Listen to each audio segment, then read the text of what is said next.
Halo Sobat RKN dimanapun Anda berada. Kembali lagi bersama saya Sebastian Salang dalam acara diskusi titik temu.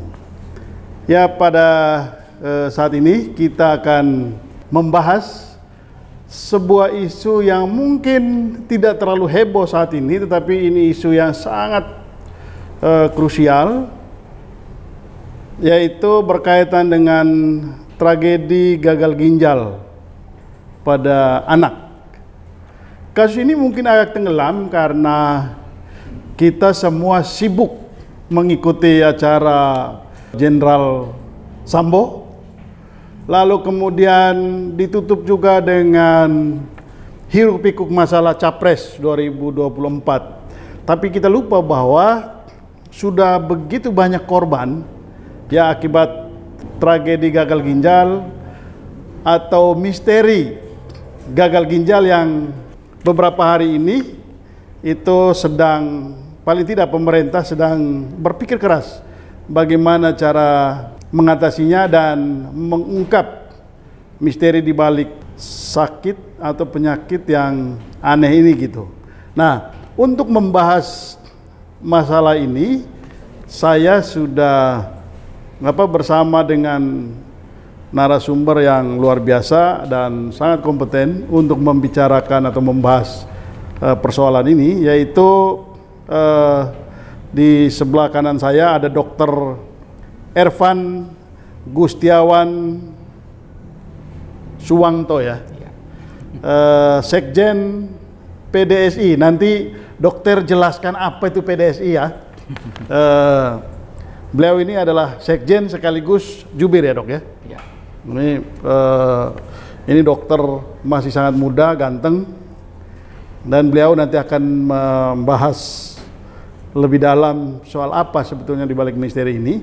Lalu kemudian juga telah hadir bersama saya ada Bang Iskandar Sitorus. Apa kabar Bang? Sehat ya Bang ya? Sehat. Ya, nah Bang Sitorus ini adalah seorang yang begitu kritis mengikuti persoalan-persoalan yang berkaitan dengan kesehatan, karena beliau ini dari LBH Kesehatan, boleh kita bilang sebagai pengamat kesehatan. Rekan RKN dimanapun Anda berada, isu ini bagaimanapun ya, meski tadi sudah dibilang luput dari perhatian publik pada umumnya, tapi bagaimanapun ini masa depan dari generasi kita, karena korban dari misteri gagal ginjal itu adalah anak-anak balita dan juga anak-anak 11 tahun ya, 11 tahun sampai 18 tahun gitu. Nah, karena itu saya ingin mulai dengan Dr. Ervan dulu. Ya. Dok, bisa dokter ceritakan sebetulnya apa yang terjadi dengan misteri gagal ginjal ini atau penyakit gagal ginjal ini? Begitu. Ya, terima kasih Pak Sebastian. Jadi sebenarnya gagal ginjal ini terjadi pada anak-anak itu bukan hanya karena keracunan obat ya. Justru yang paling sering itu misalkan anak-anak itu kadang juga mengalami infeksi saluran napas atas dan kemudian terjadi reaksi autoimun. Jadi daya tahan tubuhnya menyerang tubuhnya sendiri dan itu akhirnya kompleks imun yang akibat daya tahan tubuh menyerang tubuh sendiri itu bisa menghantam saringan di ginjalnya. Itu juga bisa bikin gagal ginjal ya. Jadi memang infeksi saluran napas atas itu sendiri bisa bikin gagal ginjal. Dan kemudian juga hal yang lain juga seringkali juga diare ya. Diare itu juga mungkin harus ditelusuri juga oleh Kemkes sebenarnya. Apakah ini memang beneran karena obat tadi, atau misalkan memang tadi ada infeksi saluran napas atas, atau diare ya, diare yang jenis Escherichia coli itu juga beberapa jenis, misalkan air yang tercemar tinja manusia itu juga bisa menimbulkan diare parah. Kalau dehidrasi anaknya juga bisa bikin gagal ginjal begitu. Nah, kalau memang terkait etilen glikol ya, kemudian di etilen glikol ini sebenarnya juga terjadi di Amerika ya, kita lihat itu 5.000 kasus per tahun, tapi rata-rata itu kasus bunuh diri misalkan ya. Kalau memang kasusnya keracunan karena obat, itu terakhir itu kan di Gambia kan yang heboh itu. Nah itu disinyalir dari pabrik obat di India dan produk itu tidak ada di Indonesia. Dan di Indonesia sebenarnya etilen glikol, dietilen glikol itu sudah tidak ada di obat sirup anak-anak. Yang ada itu polyethylene glikol. Itu sebenarnya lebih ringan lagi sebenarnya. Jadi beberapa sejauh senior juga mengatakan apa benar nih gara-gara obat gitu ya. Apalagi kita tahu dosis dari etilen glikol itu untuk anak-anak dosis toksiknya tuh 4 mili, kalau dosis mematikan itu 56 ml. Cukup banyak sebenarnya. Jadi sebenarnya apakah memang anak-anak itu diberikan obat sebanyak itu gitu kan. Jadi ini juga jadi misteri. Jadi saya rasa masyarakat tidak perlu panik terhadap obat itu dulu sebenarnya. Tapi memang kalau kita belajar filsafat Pak ya, kalau kita rekan-rekan ini kan banyak yang belajar filsafat, tentu kalau terjadi suatu bahaya gitu ya, kita jangan menantang istilahnya ya. Kayak COVID kemarin, emang ada COVID-nya gitu kan. Akhirnya malah berguguran semua. Tapi ini juga sama. Jika memang pemerintah mengatakan stop dulu semua obat sirup, ya udah gitu. Walaupun sebenarnya memang saya harus katakan obat sirup itu sebenarnya selama ini lebih aman daripada obat puyer. Karena obat puyer itu lebih kotor ya. Kalau misalkan apalagi kalau pasien lain juga memakai alat tumbuk yang sama, itu kadang sisa obat yang dari pasien sebelumnya itu masih ada di sisa itu. Jadi lebih aman obat sirup sebenarnya. Tetapi obat sirup ini kan perlu perlarut ya, termasuk etilen glikol tadi. Itu pun sudah dilarang oleh Kemkes tadi ya. Dan itu pun kalaupun ada derivatnya harus tidak melebihi ambang batas. Nah, kalau memang terjadi semacam kebocoran dalam tanda petik lah, kenapa dia bisa tiba-tiba melebihi ambang batas, itu tentu tanggung jawab itu BPOM ya dalam hal ini begitu. Nah, Dok, ya. Sebelum saya ke ini Bang Sitorus, ya. Kalau tadi Kemenkes sudah mengeluarkan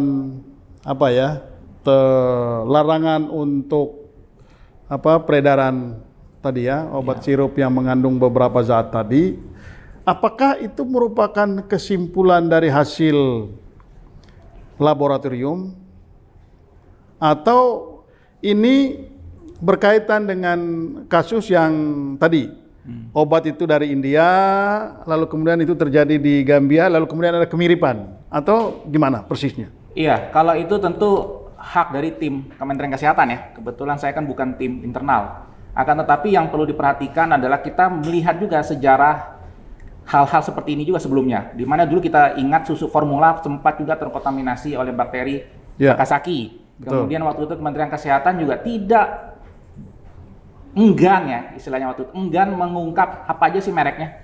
Akhirnya semuanya kena gitu. Orang semua. Ini juga kita harapannya ada kejujuran kali ini dari Kementerian Kesehatan. Kalau memang sudah ditemukan jenis obatnya, ayo kita buka gitu loh, kita selesaikan bersama. Jangan sampai nanti semua obat jadi akhirnya dilarang begitu.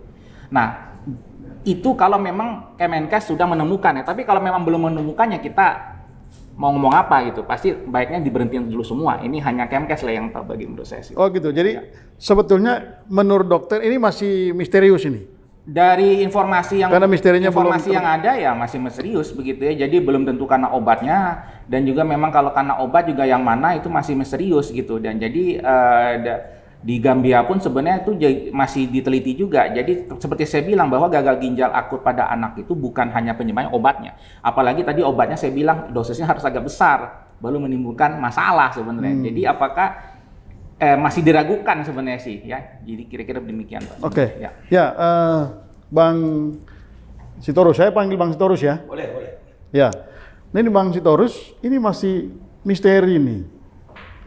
Jadi paling tidak Kementerian Kesehatan itu belum mengumumkan sebetulnya ini hasil riset atau hasil uji laboratorium, lalu kemudian ini terkait dengan obat apa saja. Tapi faktanya sudah ada 149 yang meninggal, sudah 189 yang meninggal kalau nggak salah, lalu kemudian sudah 249 sekian orang yang terkena penyakit ini gitu. Yang terdata. Ya, yang terdata. Nah itu dia. Nah itu gimana menurut Bang Sitorus? Terima kasih Bang Sebastian Salang, kawan-kawan para pendengar setia RKN ya. Ini kita jangan dulu terjebak pada ritme pemerintah. Kita mundur ke belakang. Hanya 4 penyakit yang menimbulkan kematian cepat pada anak. 4 jenis penyakit itu kita catat itu ya. Jadi ada pneumonia, diare, malaria, tuberkulosis. Jika ada, hanya ada pneumonia, diare, malaria, dan tuberkulosis. Malaria udah nggak ada lah, atau masih ada? Masih ada. Jadi artinya Bang Sebastian, 4 ini kalau terjadi namanya perulangan. Kita harus mundur. Ini forensik. Kita harus mundur. Kalau ada yang tidak 4, berarti ada hal baru. Kemudian ujuk-ujuk menteri ini kan kebablasan Bang Sebastian. Pertama bukan obat dia sebutkan penyebabnya. Bakteri.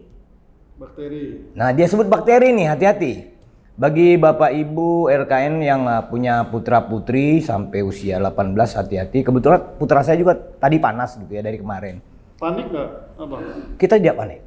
Karena kita tahu bahwa ini saya kebetulan Bang Sebastian riset itu 93 sampai 95 tentang namanya ginjal. Kebetulan skripsi saya itu judulnya Transplantasi Organ Ginjal Manusia dari Perspektif Hukum Perdata. Saya pembimbing saya itu almarhum Prof. R.P. Sidabutar, ahli ginjal pertama Indonesia itu. Ginjal akan mal atau disfungsi tahunan. Maksudnya gimana itu? Setelah Coba bertahun. jelaskan dengan bahasa Sederhana ya. masyarakat. Sakitnya ginjal itu tidak bisa seminggu, 2 minggu, sebulan, 2 bulan. Oh gitu. Pasti tahunan. Oh jadi ada proses panjang. Ada, sangat panjang. Nggak bisa langsung. Tidak. Makanya ketika kementerian dari bakteri berubah menjadi dugaan penyebab adalah obat sirup, karena setelah diskusi dengan Profesor di Inggris, ini kita jadi bercanda hidup ini. Negara ini dianggap klise gitu ya. Sederhana. Telepon-teleponan, WA, sudah selesai dapat jawab. Tidak. Harus ada uji klinis atas kematian-kematian itu. Angka yang disebut pemerintah, itu kan hanya sampling, hanya data akumulasi kayak puncak gunung es. Nggak ada yang tahu berapa putra-putri bangsa kita yang meninggal dengan utuh. Kalau disebut dengan gagal ginjal ini. Jadi Bang Sebastian, kita mundur ke belakang. Anak-anak ini tidak mungkin minum obat baru sakit. Terbalik. Jadi terminologinya adalah, jadi para mendengar setia RKN, putra putri bangsa kita ini kan sakit dahulu, baru minum obat. Ya kalau sehat ngapain minum obat, Bang? Nah kenapa dituding obat penyebab sakit? Kan terbalik ya. Anak-anak ini sakit dahulu baru minum obat. Kemudian ditendensikan obat inilah penyebab sakit. Kan sudah terbalik-balik ini. Oh, maksud Abang ini apa? Putra-putri kita ini kan sakit dulu. Ya. Kalaupun dituding oleh seperti kata Pak Menteri minum obat, kan setelah sakit. Kok aneh kemudian bahwa obat inilah penyebab gagal, fail. Jangan dibalik. Jadi menurut apa? Menurut kami ini ada zat-zat tertentu yang seharusnya tidak ada pada tubuh manusia, kemudian terelaborasi di darah, sebab fungsi ginjal itu adalah penyaring racun untuk darah. Oke, kita tahan dulu di situ, Bang. Boleh. Ya, saya sampaikan sudah bergabung bersama kita Bang Melki Lakalena. Beliau adalah Wakil Ketua Komisi 9 DPR RI. Bang Melki, selamat bergabung. Selamat sore. Selamat sore, Pak Bung Sebas, Dr. Erven dan Bung Insinyur Sitorus. Biasa gue lihat dari dulu nih, aktif terus deh. Siap. Ya, seperti yang tadi saya bilang di awal, kita sudah bergabung dengan Bang Melki Lakalena, Wakil Ketua Komisi 9 DPR RI. Tadi kita sudah mendengar dari Bang Sitorus, dari Dr. Erwin. Nah, sekarang kita mendengar dari Bang Melki dulu. Bang Melki, ini apa sebetulnya yang terjadi di balik ini? Biasanya kan anggota DPR itu mendapat informasi A1 atau paling tidak cross check informasi kemana aja bisa dapatkan informasi terbaik gitu. Apa yang terjadi dengan ini? Menurut dokter tadi ini masih misteri. Menurut Bang Sitorus juga ini masih misteri ini. Gitu, bisa terungkap nggak ini? Nah, karena semuanya bilang masih misteri ya, kita pakai asumsi ya. Asumsi sekarang. Asumsi satu, kita pakai bahwa yang dikatakan oleh Kemenkes benar, ini asumsi ya, karena belum pasti benar, itu asumsi. Bahwa penyebabnya adalah karena faktor etilen glikol, dietilen glykol yang menyebabkan kemudian banyak pasien kita ini kena, anak-anak kita ini kena gagal ginjal akut dan kemudian ada yang meninggal. Tadi angkanya itu saya hitung sudah 55% itu dari total yang sakit dan yang meninggal, sudah cukup tinggi nih. Nah, kalau kita dari data tersebut, memang angka kematian tinggi seperti ini memang sangat mengkhawatirkan. Nah, cuman persoalannya adalah karena belum juga ada penjelasan dan masih pakai asumsi. Pertanyaan kita adalah apakah asumsi bahwa penyebabnya ini karena sirup yang mengandung paracetamol ini benar gitu. Karena masih asumsi, masih belum diteliti. Kalau Badan POM itu sudah clear, dia bilang sekarang ada 5 jenis obat yang kemudian dianggap itu melebihi kadar yang ditetapkan oleh Farmakope Indonesia. Itu ada 5 yang sudah diungkapkan, malah sudah pakai bicara soal mereknya maupun siapa yang distributornya, pabriknya, dibanding Kemenkes. Memang Badan POM lebih teknis akhirnya penjelasannya. Cuma yang saya sayangkan dari awal, dan saya sudah dorong dari semenjak awal saya tahu kasus ini adalah, daripada Badan POM kasih bicara sendiri, kasih keterangan, Kemenkes sendiri, IDAI sendiri, ngapain sih mereka nggak duduk bersama sih? Duduk bersama bertiga ini, maupun kalaupun ada pun tambahan nanti dari Puslapor, Polri misalnya, ataupun juga dari otoritas yang lain ya, dari kampus dan yang lain ini, duduk bersama, bahas bersama, kaji bersama, cek bersama, lalu kemudian kasih keterangan bersama. Dari pertama kali ini masing-masing semua nih, Badan POM ngomong sendiri, Kemenkes ngomong sendiri, IDAI ngomong sendiri, kadang-kadang ngomong mereka revisi lagi, mereka punya komentar itu. Nah, kalau semua masing-masing ngomong sendiri model begini ini, kita bisa mengatakan bahwa semua akan bicara dari segi apa yang menjadi kewenangannya, gitu, perspektifnya. Nanti bagian tertentu dia bilang ini bagian dari Kemenkes punya, Kemenkes bilang ini bagian dari Badan POM punya, kan menjadi akhirnya kita tidak pernah mendapatkan keterangan yang utuh dari pemerintah terkait dengan kejadian ini. Ini satu, bicara asumsi nih. Yang kedua, ternyata juga beberapa kejadian yang kami cek itu, Bang Sebas, saya kira mungkin Dr. Ervan dan Bang Iskandar itu juga sudah sedikit menyinggung ya. Ini tidak terkait hanya dengan yang namanya urusan paracetamol, sirup paracetamol. Di Jawa Timur itu kami dapat kabar itu, kasusnya tidak ada urusan dengan dia minum obat tuh. Mati, gagal ginjal akut. Itu dia. Saya kebetulan kemarin tuh ketemu langsung dengan dokter yang menangani pasien di Sumba Barat. Dokter anak, Dokter Ando namanya. Saya cek betul detail bagaimana sampai ini pasien ini meninggal di Sumba Barat. Saya diskusi panjang sama dia. Jadi saya pikir gini ya, kita jangan terlalu terburu-buru mengatakan bahwa ini penyebabnya itu misalnya tunggal. Kemudian karena penyebabnya tunggal itu, kemudian seluruh bagian dari urusan itu kemudian harus di hold, dan lebih daripada itu kemudian harus kita kasih obat ini gitu. Nah, sementara penyebab ini tidak tunggal. Dan juga karena ini penyebabnya tidak tunggal juga itu berarti proses investigasi kajian terhadap masalah ini harusnya berjalan dengan sekali lagi tidak mengatakan bahwa ini adalah suatu peristiwa yang tunggal karena satu hal. Karena kemarin juga sempat muncul, apakah ini kaitan dengan urusan menyangkut vaksin COVID misalnya. Nah, ini masih dicek. Apakah ini terkait dengan jenis juga tadi ya dibilang oleh Bang Iskandar sama mungkin Dr. Ervan tadi bilang, apakah ini ada dengan produk makanan tertentu, minuman tertentu yang mungkin anak-anak konsumsi di luar urusan obat paracetamol ini. Nah, jadi ini masih duduk bersama dulu, menurut saya duduk bersama, diskusi, kajian, investigasi bersama dari berbagai pihak ini, lalu kemudian keterangannya itu dari atas nama pemerintah duduk semua, jangan lagi Badan POM bicara sendiri, keterangan sendiri, Kemenkes sendiri, dan semua institusi tadi, IDAI semua bicara masing-masing. Ini membuat kayaknya masyarakat bingung, karena masing-masing lembaga bicara atas kepentingan dia, gitu, perspektifnya dia. Gitu. Demikian, Bang. Oke, jadi mesti duduk bersama. Ya, saya ke Dr. Ervan dulu. Dok, konon katanya sudah ada obatnya. Dan diklaim obat itu berhasil. Ya, dalam data yang disampaikan itu ada sekian banyak orang sudah pulih, lalu ada sekian orang sudah stabil, begitu ya. Dan kalau sudah ada obatnya, udah selesai dong masalah. atau gimana? Iya, jadi sebenarnya obatnya itu kan fomepizol ya. Fomepizol itu kan sebenarnya FDA, Badan POM-nya Amerika itu menyetujui obat itu tahun 97. Jadi bukan obat baru, itu yang pertama. Dan obat itu memang antidot untuk keracunan ethylene glycol tadi. Karena dia sifatnya alkohol dehidrogenase inhibitor istilahnya. Nah, ini obat ini juga sebenarnya untuk antidot orang keracunan alkohol sebenarnya. Karena dia memang derivat alkohol ya. Oh gitu. Nah, memang nggak, maksudnya keracunan alkohol kalau orang mabuk bisa dong pakai itu? Iya, jadi fomepizolnya tapi kan mahal gitu ya. Jadi beberapa teman-teman yang lain mah pakai vitamin B biasanya untuk antidotnya di infus. Nah, ini untuk fomepizol ini kalau memang dia efektif berarti memang keracunan ethylene glycol sih, karena spesifik ya. Jadi kalau memang Kemkes mengatakan dia efektif, berarti memang ada keracunan ethylene glycol, itu aja.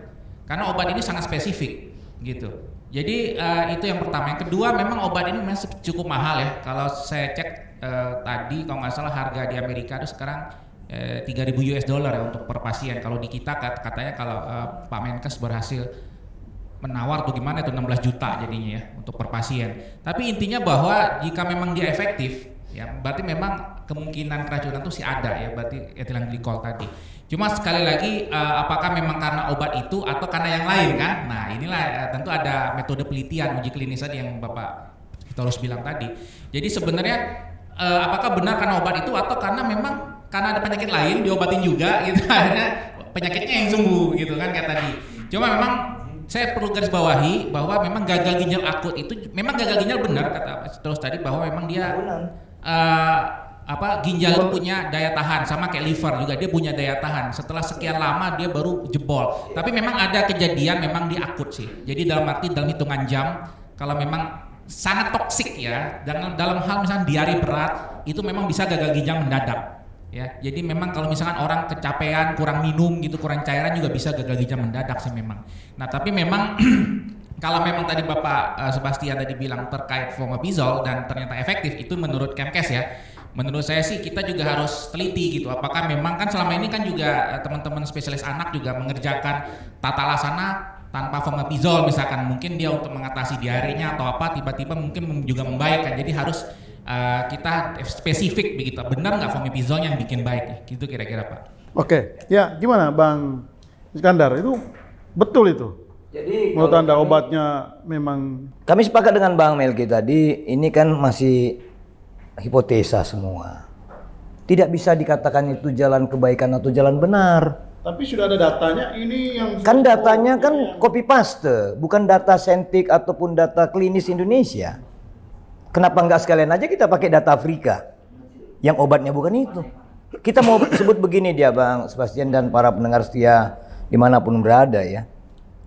Anak-anak kita ini sakit, dibawa ke rumah sakit dan atau di rumah konsumsi obat. Sakitnya sudah 2 bulan, minum obatnya baru seminggu. Pertanyaannya, yang membuat anfal itu sakitnya atau obatnya? Sakit ini karena apa?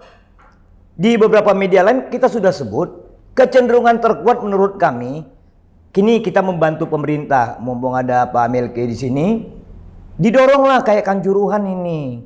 Polisi turun tangan. Ini adalah produk korporasi mengakibatkan kematian sistemik pada manusia Indonesia usia tertentu. Untung nggak ada yang nyebut ini genosida. Ini berbahaya. Ini ujuk-ujuk solusinya oleh pemerintah adalah beli obat. Sudah pasti nanti APBN. Jangan-jangan jumlah nanti begitu disetujui oleh DPR, pengidap gagal ginjalnya kelipatan 1000% nanti jumlahnya. Jangan-jangan.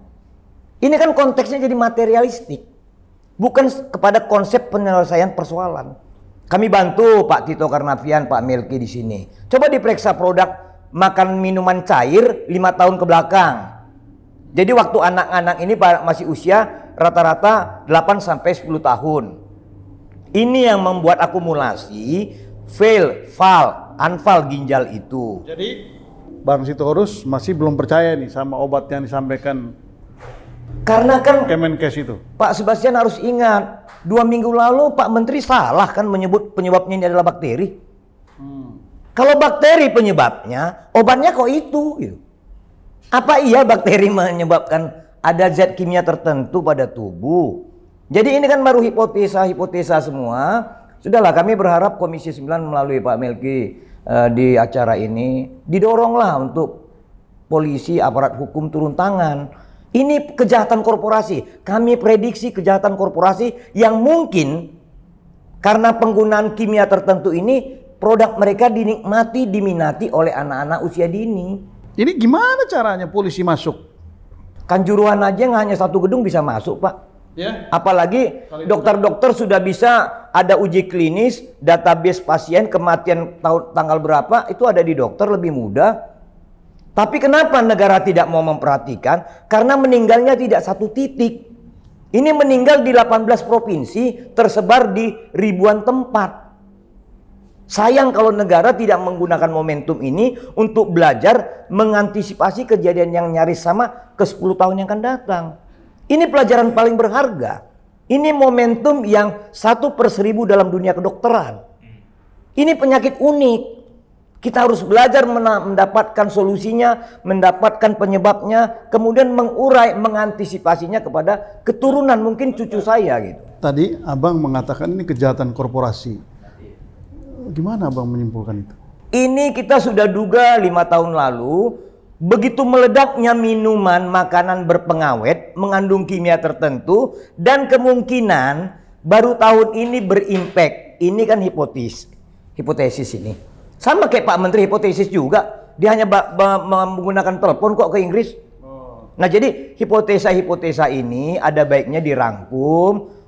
Bapak-bapak ibu di Komisi 9 mendorong supaya nanti ke aparat hukum menjustifikasi benar mana yang orang klinis atau yang orang kementerian gitu. Kalau gitu kita langsung tanya aja. Itu gimana nih usulan dari Bang Iskandar?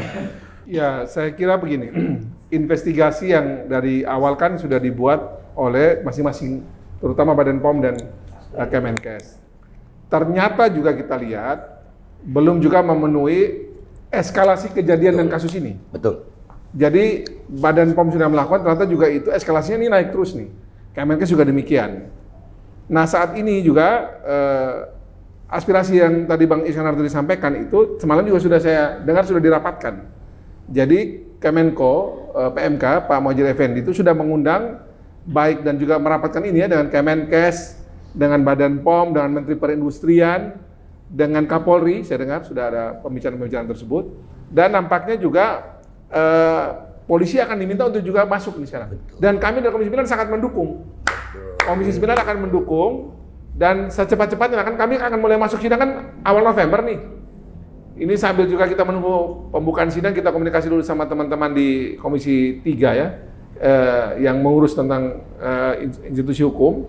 Kami akan juga minta untuk nanti sambil menunggu kita punya waktu rapat resminya ini, tapi kita minta agar polisi juga sudah punya dasar dan alasan untuk masuk. Betul. Karena ini sudah kejadian yang luar biasa.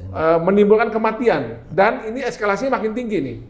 Hari ini juga misalnya saya dapat laporan di kampungnya Bang Sebas ini di Manggarai, lapor sudah ada 7 orang nih terindikasi kena gagal ginjal akut anak di kampungnya Bang Sebas di Manggarai. Ya. Ini sudah ada juga. Jadi memang para pemirsa radio RKN dan jaringan-jaringan mitra radio di berbagai kota yang ada, kejadian ini sekarang ini karena sudah meluas dan eskalatif. Saat ini adalah setiap kejadian yang kurang lebih seperti kita alami ini, ada anak-anak usia bukan cuma usia terbatas ini, sampai 11-18 tahun ini masuk kategori kena semua ini. Jadi sekarang ini yang kena ini anak-anak bukan usia yang di bawah 1 tahun, 1-5 tahun, 6-11-18 tahun, juga sekarang kena dalam kategori gagal ginjal akut ini. Iya. Nah untuk itu apabila di lapangan ditemukan ada kejadian anak-anak seperti ini, mereka muntah, diare, kemudian tidak kencing. Saya ulangi lagi, tidak kencing. Ini yang paling penting ini. Berarti ginjalnya sudah berarti bermasalah. Nah sekarang dilaporkan. Kejadian kemarin di Sumba yang saya ngobrol sama teman yang dokter ini, dia bilang itu mereka karena anaknya ini tidak bisa lagi kencing, mau cari untuk alat hemodialisanya itu ternyata di tempatnya nggak ada. Di NTT itu satu NTT katanya nggak ada. Mau di Kupang juga nggak bisa, terus harus ke Sangla. Lagi keluarga berembuk untuk membawa ke Sangla, pasien meninggal. Oke, kita tahan dulu. Lagi berembuk, meninggal pasiennya jadi tidak tertolong. Oke, ini masalahnya semakin serius dan diskusi kita juga semakin agak tegang ya. Saya ini dulu, kembali ke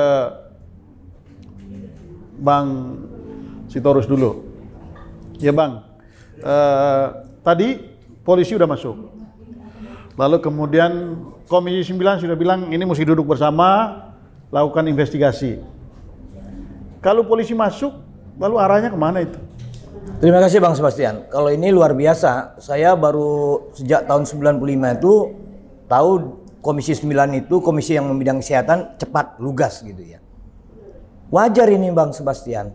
Lah satu aja meninggal polisi kemarin, hebohnya Indonesia luar biasa.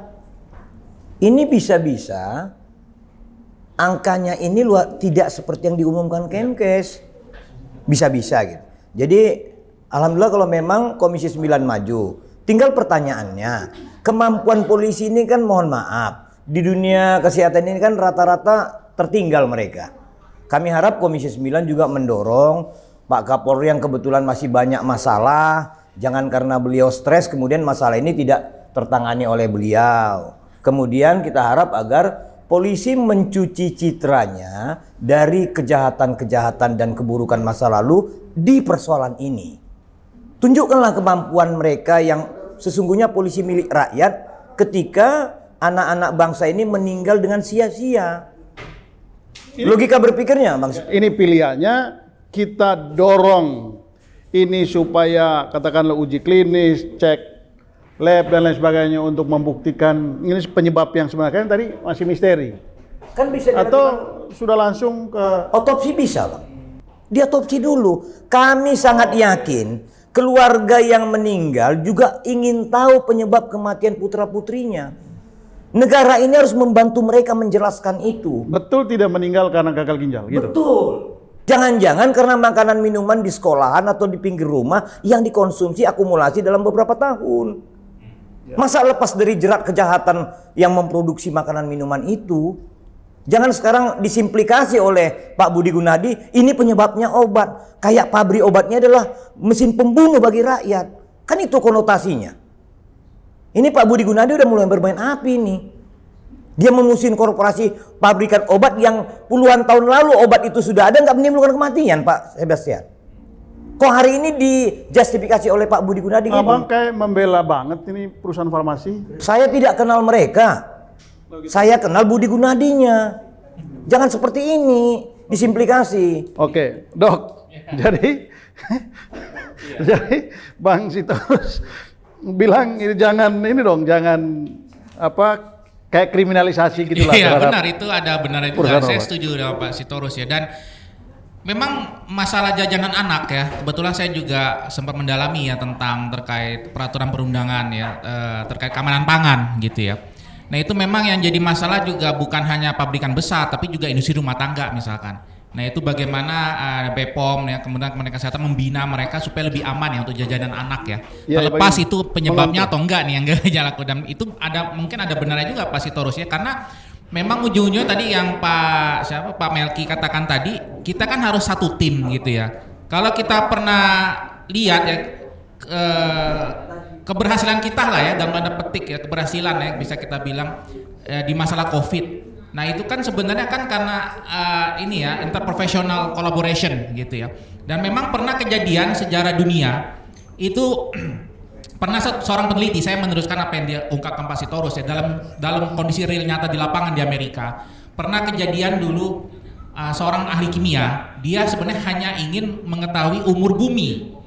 Kemudian dia tidak sengaja, dia untuk mengetahui umur bumi dia harus cari timbal, salah satu komponen bumi yang paling tua. Tetapi dia kaget ketika dia menemukan itu dalam penelitiannya, kenapa timbal tiba-tiba banyak banget, ternyata terjadi pencemaran.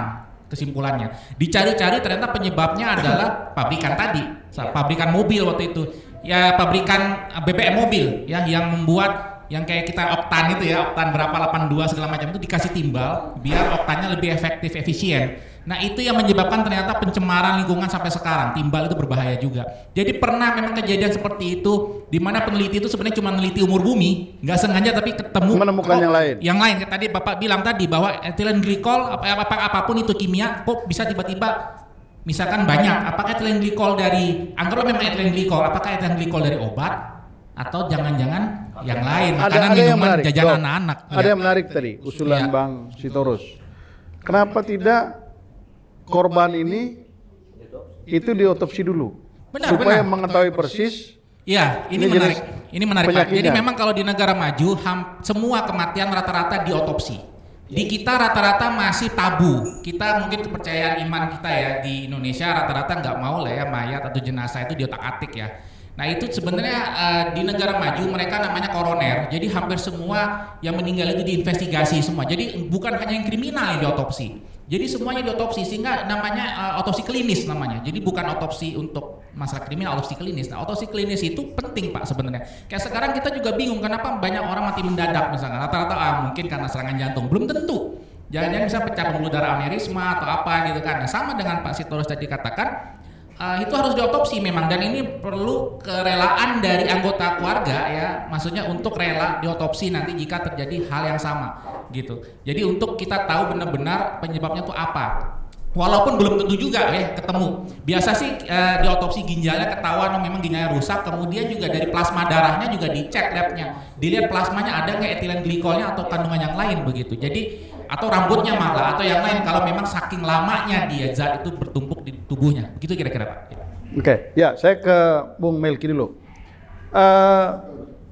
Dengan perkembangan kasus ini yang sudah semakin tinggi, kira-kira langkah apa saja yang strategis yang dilakukan kira-kira ke depan? Ya, Karena kan kita nggak bisa saling menyalahkan juga kan? kalau kita lihat pertama yang sudah terlanjur atau sudah diambil oleh Kemenkes itu adalah menahan seratusan lebih merek obat yang kemudian disuruh untuk di hold dulu, tidak boleh dijual sampai dengan dibuktikan sebaliknya. Jadi karena asumsi ini tidak bisa dijual sampai dengan membuktikan sebaliknya. Dan sekarang ini pasti akan ada komplikasi baru ini. Dengan banyaknya obat-obat untuk Ditahan. anak-anak yang ditahan itu, Sakit lagi. sekarang kalau dia sakit dia pakai minum obat apa? Ini masalah baru lagi nih. Kita tidak sedang menyelesaikan masalah ini secara langsung pada sumber pokok masalah, tapi ketika anak-anak sakit butuh obat ini dan tidak bisa dikonversi atau tidak bisa dipakai obat lain, ini anak mau kita kasih dia obat apa? Timbul masalah baru. Sekarang mulai ada tadi siang saya dengar itu, nanti kalau dia sakit demam panas itu dikasih bawang merah lah, dikasih ya puyer yang ditumbuk-tumbuk lah. Ini kan sekarang tergantung dari orang per orang yang akan menggunakan obat tersebut.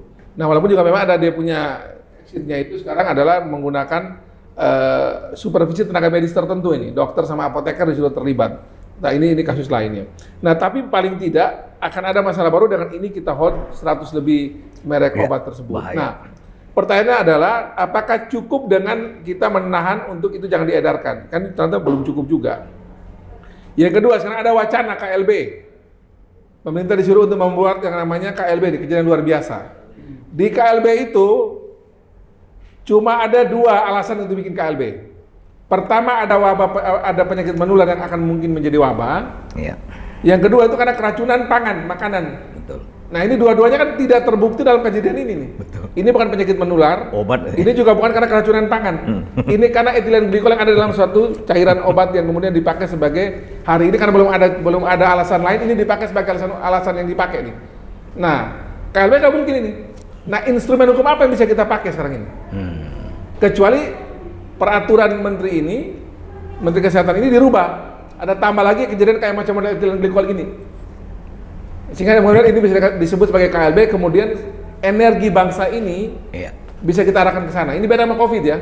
Kalau COVID ini dia menjadi suatu keputusan berdasarkan undang-undang yang kemudian membuat seluruh energi bangsa kita larinya ke situ. Nah ini belum nih. Sekali lagi penyebab utama karena kita belum tahu secara mendasar, secara benar, clear ini masalah apa. Nah sehingga yang paling mungkin adalah, menurut saya paling mungkin adalah masyarakat harus dibikin tenang nih Pak Bang Sebas. Dibikin tenang dengan cara yang sudah ada kejadian ini sekarang itu kan tinggal dicek tadi sekarang itu. Yang tadi dibilang oleh Bang Iskandar Sitorus sama Dr. Ervan, ini kan tinggal kita otopsi aja. Iya. Dicek aja memang kejadian ini karena apa gitu. Sehingga faktor-faktor yang di luar urusan sirup ini itu yang bisa diketengahkan. Dan itu kita buka saja kan, Pak Jokowi sudah bilang kan, buka saja apa adanya.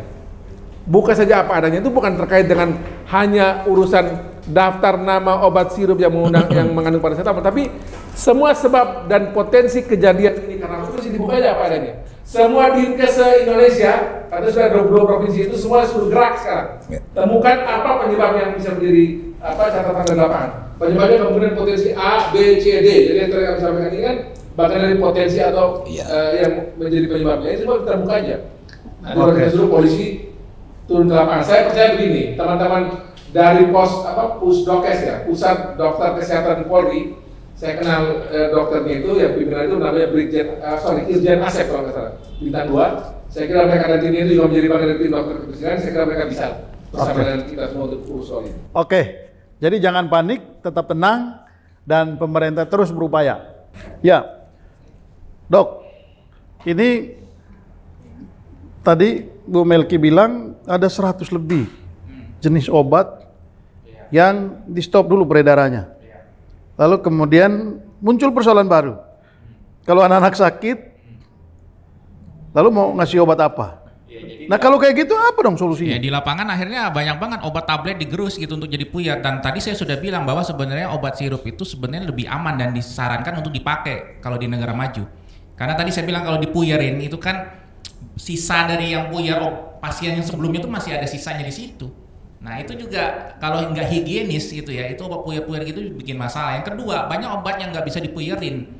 Tapi memang kalau di daerah ya kayak misalnya obat-obat untuk saluran cerna gitu, enzim pencernaan itu kan sebenarnya nggak boleh digerus gitu. Tapi banyak sekali masih yang menggerus. Nah itu hal-hal kayak itu kan merusak obatnya sendiri. Jadi maksud saya setuju dengan Pak Melki, sebenarnya itu terlalu cepat sih ya. Cuma memang kita kan negara hukum dan kita taat pada pemerintah lah ya, memang kehati-hatian itu perlu, tapi memang timbul masalah baru yang Pak Melki katakan tadi sampai 100 lebih bayangkan, dan itu bahkan di negara maju pun sebenarnya andalanya obat sirup. Nomor satu memang anak-anak lebih suka obat sirup. Yang kedua tadi masalah higienitas ya, karena ini kan pabrik yang sebenarnya standarnya tinggi gitu. Tadi kan Pak Sitorus juga bilang jangan-jangan jajan anak-anak nih, bukan pabrik obat yang dari dulu juga obatnya sudah ada gitu kan. Nah jadi menurut saya sih kalau memang teman-teman di lapangan sih jujur nggak bisa melawan lah ya, namanya pemerintah ya. Kalau sudah instruksi seperti itu kita taati.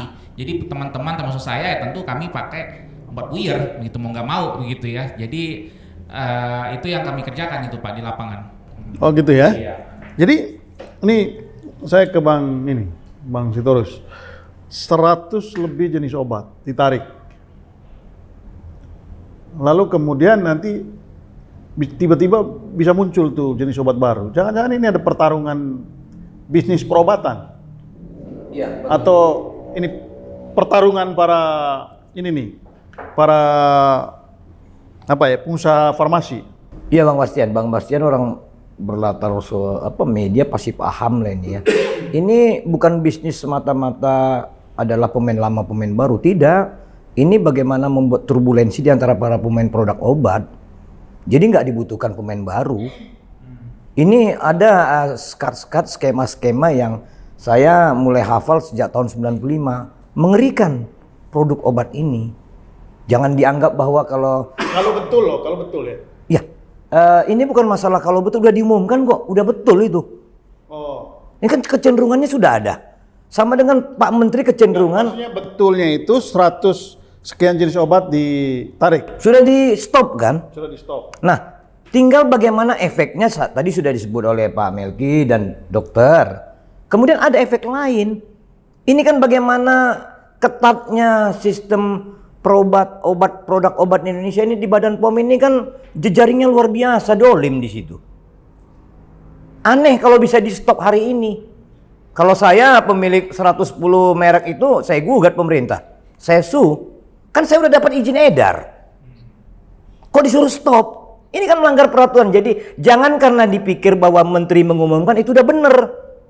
Di mata hukum itu tidak benar. Belum tentu benar. Kan kita tinggal nguji.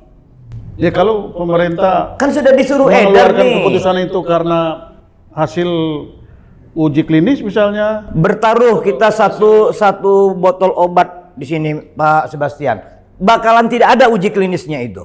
Lah menteri udah ngomong kok, saya sudah telepon profesor di Inggris, maka obat ini. Pertanyaannya, mana uji klinisnya? Bahwa itu penyebab 110 obat ini. Belum ada sampling itu. Kan kita tidak bodoh-bodoh banget lah kalau untuk mendeskripsikan itu.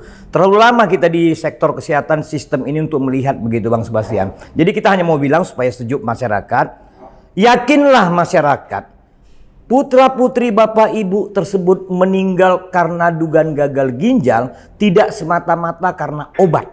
Nah, pertanyaannya begini, kalau seandainya memang betul ada permainan, apakah persaingan bisnis, apakah pertarungan para mafia farmasi dan lain sebagainya, dengan masuknya polisi ini bisa nggak mengungkap itu? Siapa para pemainnya? Kami yakin Pak Sebastian, kalau Pak Sigit ini kan tentu butuh momentum, butuh dukungan rakyat, apalagi yang sedang teraniaya, yang sedang berduka. Kalau beliau mampu menggerakkan institusi polisi, mengungkap tabir, kami yakin puncak kepercayaan publik pada polisi seketika akan berbalik dari persoalan Sambo menjadi Rambo. Oh gitu ya? Begitu dia. Jadi Pak Sigit itu bukan Sambo tapi jadi Rambo, pejuang, pembela. Persoalannya adalah Pak Sigit mau dan mampu tidak. Begitu dia. Oh gitu ya? Iya.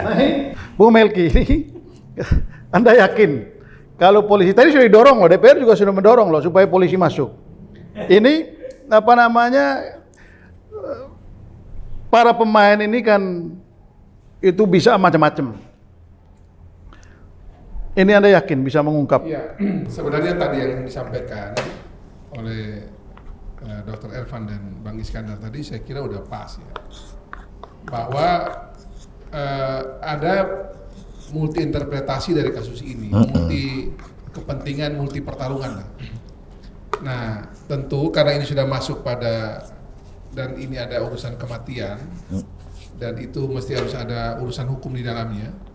Tentu semua hasil investigasi yang dari Badan POM, Kementerian Kesehatan, termasuk semua pihak yang lagi urus barang ini sekarang ya, urusan gagal ginjal akut ini, itu cuma bisa menjadi sebuah fakta hukum dan menjadi sebuah proses hukum ke depan kalau memang ini diproses melalui kepolisian. Betul.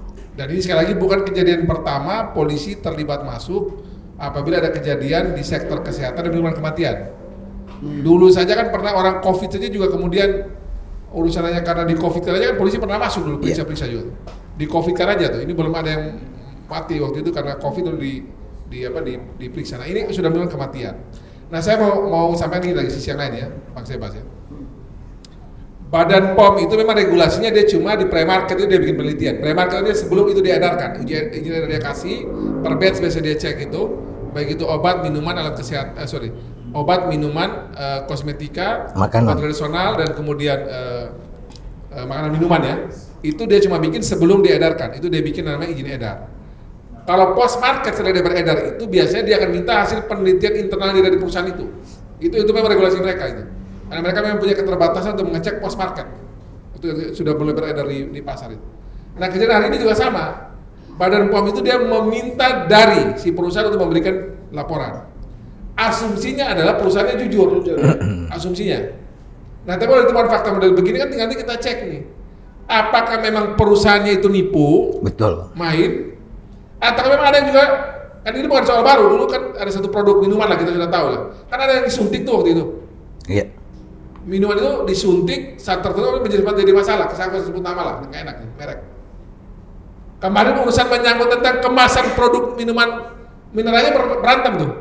Kan kita tuh ada yang ngomongin masuk, mau aja yang lama kan berantem juga itu urusan menyangkut kemasannya. Kemasan. Nah jadi soal-soal begini ini potensinya besar, ada macam-macam kemungkinan. Nah sehingga memang kalau polisi masuk itu menjadi bagus karena dan bisa membantu membuktikan karena itu baik Badan POM, Kementerian Kesehatan, Dinas Kesehatan ini masih kita minta nih, Dinas Kesehatan se-Indonesia nih, provinsi maupun kabupaten kota, termasuk teman-teman dari Nakes nih, Ikatan Dokter Indonesia, PDSI ya, Persatuan Dokter Seluruh Indonesia, Ikatan Apotek Indonesia, perawat bidan semua ini turun tangan juga memastikan gitu. Karena tidak ada ujuk-ujuk namanya orang tuh mati mendadak, gak ada itu. Iya. Pasti ada namanya patofisiologinya.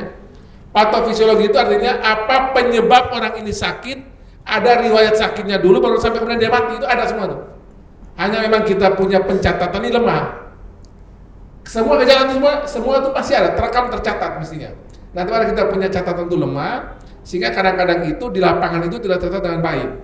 Nah kalau andai kata Bang Sebas, semua ini bisa dilakukan dengan baik dan polisi terlibat di situ untuk melihat ada masalahnya di mana ini. Proses yang kemudian itu ternyata bermasalah itu ada di mana? Bisa ketahuan. Sekali lagi investigasi semacam ini bukan hal yang sulit. Kalau semua orang bergerak ini bisa gampang ketahuan ini. Soalnya ada di mana dan karena apa. Itu kalau semua bergerak itu dan semua harus terorganisir baik. Jangan semua mau cari ini menjadi panggung. Saya betul-betul menghindari, dari awal saya menghindari untuk masuk terlalu dalam dulu kasus ini karena ingin mencermati dulu nih. Penyebabnya ini apa sih sebenarnya? Tapi jangan ini menjadi panggung untuk urusan politik atau urusan bisnis. Ini nggak boleh nih. Saya ingatkan lagi nih para pejabat publik yang lagi ngurus soal ini juga ini, tolong ini bukan panggung politik, bukan panggung bisnis. Kita mesti urus baik-baik ini. Sama kayak kita urus COVID dengan baik itu akhirnya bisa selesai dengan baik kan. Nah ini juga saya pikir kalau kita urus bersama-sama, kerja bareng bersama, gotong royong, mudah-mudahan kita bisa tangani dengan baik. Oke, sahabat RKN, tidak terasa kita sudah ada di penghujung. Ini sudah segmen terakhir ya. Jadi diskusi kita ini 1,5 jam tidak terasa. Namun kita masih punya kesempatan di segmen terakhir ini. Saya tadi sempat terpotong, Dok.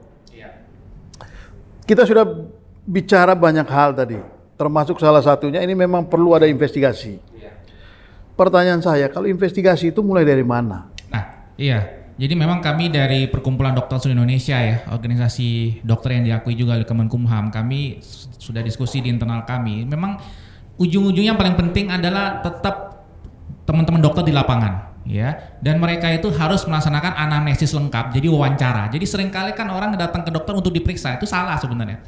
Yang paling penting diwawancara dulu. Kecuali kalau pasiennya nggak sadar, itu diperiksa. Tapi kalau dia sadar, orang tuanya juga masih sehat ngomong, itu riwayat itu nomor 1. Seringkali anamnesis ini nggak lengkap, Pak. Kadang kalau pasien baru ya, standar di luar negeri itu bisa setengah jam sampai 1 jam kalau ada pasien baru gitu. Ditanya semua riwayat keluarga, riwayat lingkungan, jangannya ada limbah di pabrik segala macam situ. Nah itu. Anamnesis, pemeriksaan fisik, nah ini dan lab. Yang saya takutkan kami dari PDSI itu adalah jangan sampai gara-gara misalkan jatah BPJS itu kurang ya untuk pemeriksaan lab dan pemeriksaan tadi, akhirnya banyak yang miss diagnosis dan bahkan kalaupun terdiagnosis nggak tahu penyebabnya gitu. Itu kira-kira Pak garis besarnya. Oh gitu ya. Jadi kalau mohon mungkin dari Kemkes itu ada alokasi khusus lah ya untuk kasus ini. Ya maksudnya kalau standar BPJS yang biasa begini, tapi kasus ini mungkin perlu tambahan dana mungkin sehingga dokter-dokter di lapangan itu lebih fleksibel melakukan diagnosis yang lebih advance begitu. Oh gitu. Ya, kira-kira demikian. Ya. Oke, ke Bang Sitorus. Jadi kalau diinvestigasi itu mulai dari mana? Mudah. Supaya ini betul-betul mengungkap tabir dari misteri gagal ginjal ini. Ini kan cuma ada di 18 provinsi.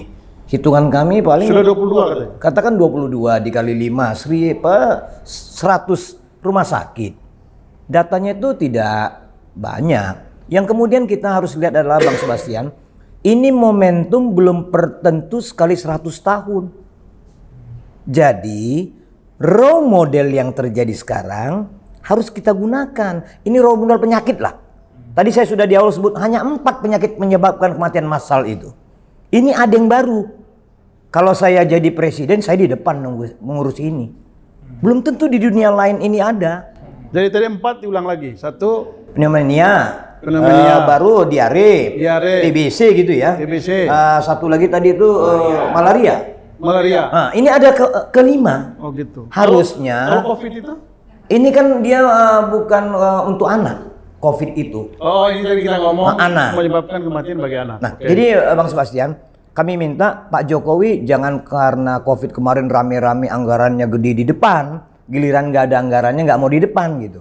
Ini momentum baru yang belum tentu terjadi 100 tahun dan ini per 1000 pasien itu luar biasa.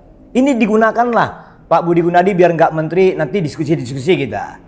WAWN pun jadi gitu. Ini nggak sulit. Yang kami lihat adalah bias karena disimplikasi.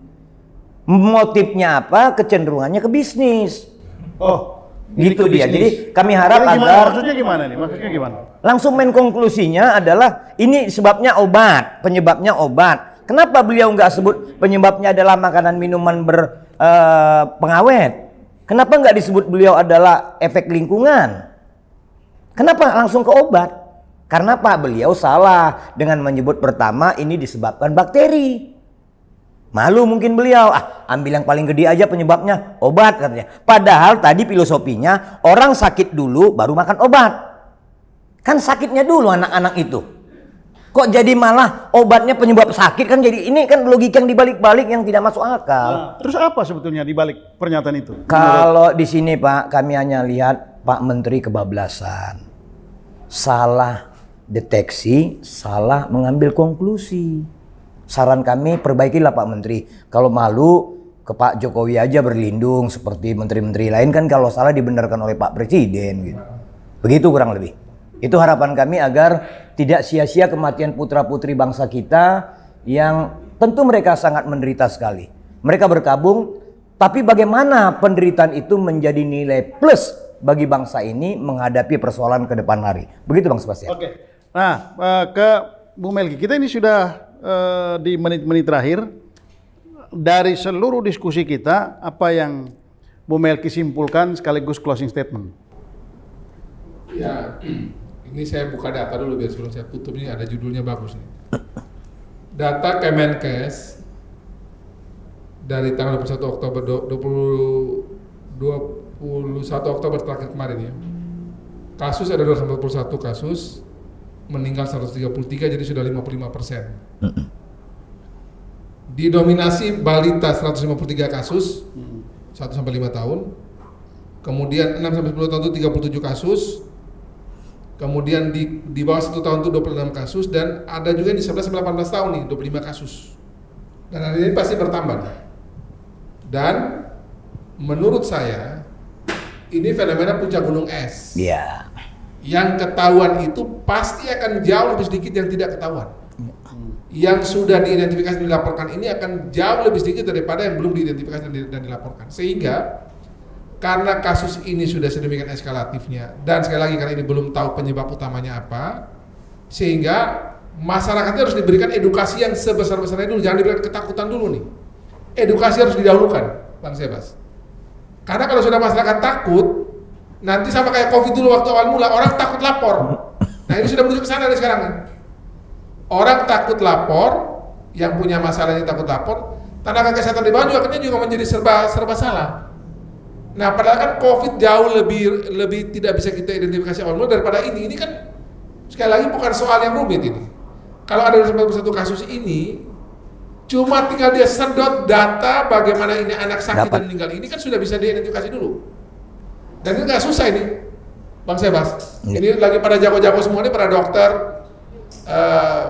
ahli-ahli obat ini, para apoteker mereka ini, dan juga teman-teman yang juga ahli di laboratorium ini, jago-jago semua nih, pengalaman COVID ya. Jadi nggak sulit sebenarnya.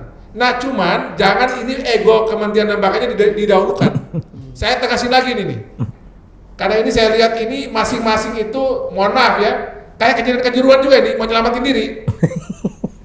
Kejuruan kan semua menyelamatkan diri, nih akhirnya sekarang kita jadi bingung siapa yang bertanggung jawab nih. Nah sekarang juga hampir sama dengan kejadian ini nih. Badan POM, Kemenkes, IDAI, GP Farmasi, IPMG, Ikatan Apoteker Indonesia, IDI, PDSI. Nah mereka semua ini kan mestinya duduk bersama ini. Iya.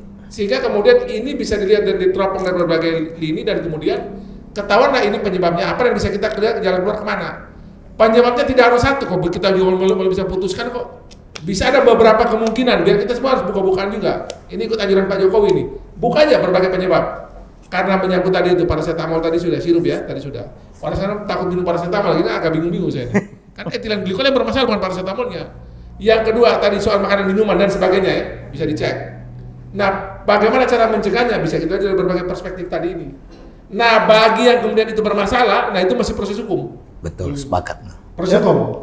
Siapapun, mau dari DPR RI ada yang bermain, proses. Dari Kemenkes ada yang bermain, proses. Dari Badan POM ada yang bermain, proses. Oknum itu. Nah, jadi kalau ada oknum-oknum yang bermain dengan nyawa rakyat kayak begini, saya kira polisi tinggal proses saja, tanpa kecuali. Jadi saya kira itu, Bang Sebas. Oke. Ya, terima kasih Bung Melki. Dokter, closing statement Anda dari diskusi kita ini. Terima kasih Pak Sebastian. Jadi memang kami dari Perkumpulan Dokter Seluruh Indonesia yang penting menganjurkan masyarakat untuk tenang ya, dan tadi Pak Melki juga sudah katakan jika kita menemui anak kita atau tetangga kita, anak siapa begitu ya, yang mengalami muntah, diare, kemudian sampai nggak bisa kencing. Awalnya sih kencingnya sedikit, tapi lama-lama nggak ada misalkan. Dan memang prosesnya cukup cepat ya, dalam sehari, 2 hari, 3 hari begitu ya, tiba-tiba nggak bisa kencing itu harus segera menghubungi fasilitas kesehatan terdekat. Gitu. Jangan kita tahan-tahan lagi, karena banyak kasus itu sebenarnya terlambat begitu ya. Dan kalau kita lihat, anggaplah kalau memang etilen glikol sebenarnya kalau cepat sebenarnya angka kesembuhannya lumayan lah gitu. Tapi karena kalau dia telat, karena dia cepat terserap ya. Kalau tapi pertanyaannya dong, pertanyaannya kalau tadi sudah mengalami gejala begitu langsung bawa ke fasilitas kesehatan terdekat, emang yakin di seluruh Indonesia yang sudah bisa ditangani dengan segera itu? Ya, jadi kan memang beberapa protokol sudah ada. Jadi kami para dokter sudah dapat protokol ya dari Kementerian Kesehatan sudah ada itu. Itu tinggal diikuti oleh para dokter begitu. Minimal walaupun itu bukan menghilangkan penyebabnya, minimal misalkan dehidrasinya itu udah kita bisa atasi dulu gitu. Yang suportifnya dulu begitu. Dan informasi itu sudah sampai ke level fasilitas kesehatan terbawah. Iya, sudah sampai ke sana ya. Oke, terima kasih, Dok. Ya, closing statement dari. Terima kasih Bang Sebastian. Kalau kami harapannya kepada institusi negara, siapapun itu, kan sudah dibuka panel kita di DPR, ternyata sudah jadi garda terdepan. Marilah bapak-bapak di kementerian, Badan POM dan lain-lain, termasuk di kepolisian, lombalah kebaikan dari Komisi 9 tadi. Berlomba-lomba berbuat kebaikan, mengerjakan hal yang baik untuk keselamatan bangsa kita ini. Itu sangat normatif. Pesan Anda untuk Menteri Kesehatan apa? Pak Menteri Kesehatan, mumpung saudara sudah kami buktikan keliru, segera diskusi aja dengan Komisi 9, memperbaikinya. Begitu. Iya. Pesan untuk Presiden Jokowi dengan situasi ini. Pak Jokowi jadi garda terdepan saja. Jangan untuk hal yang berbau anggaran besar, Bapak di depan. Ketika anggarannya belum ada, nggak mau di depan. Kan begitu kurang lebih ya? Oh gitu ya? Iya, begitu sementara. Iya. Ya. Paham, sahabat RKN dimanapun Anda berada, akhirnya selesai sudah diskusi kita pada sore hari ini. Akhirnya saya Sebastian Salang, pemandu acara ini, dan Edi Koko, produser acara ini, didukung oleh tim teknis, ada Christian, ada teman-teman yang lainnya. Kami mengucapkan banyak terima kasih. Ini banyak penonton kita nih. Oh iya, ini ada banyak Perempuan-perempuan lagi. Ada banyak pendukung. Ada Merlin Menggo, ada Aurel, lo dengerin. Ini banyak sekali. Oke, terima kasih banyak. Dari RKN mengucapkan banyak terima kasih kepada Dr. Ervan, kepada Bung Melki Lakalena, dan juga Bang Sitorus yang telah menyempatkan diri di akhir pekan ini untuk membahas isu yang sangat penting ini bagi kelanjutan generasi muda kita. Akhirnya, selamat sore dan terima kasih.